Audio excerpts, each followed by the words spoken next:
Bienvenidos a este amplio piso ubicado en el corazón de Valencia y con orientación este-oeste.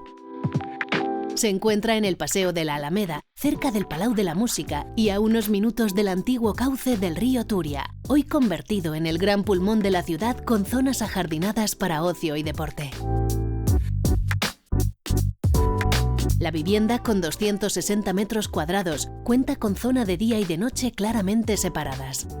En la zona de día tenemos un amplio salón comedor con terraza y excelentes vistas, cocina con lavadero independiente y un aseo de cortesía. La zona de noche se encuentra en la parte este. Dispone de 3 habitaciones dobles con zona de vestidor compartida, un baño completo para su servicio y la suite, con armarios empotrados y baño incorporado. Las 4 habitaciones tienen acceso directo a un balcón corrido que les proporciona mucha luminosidad.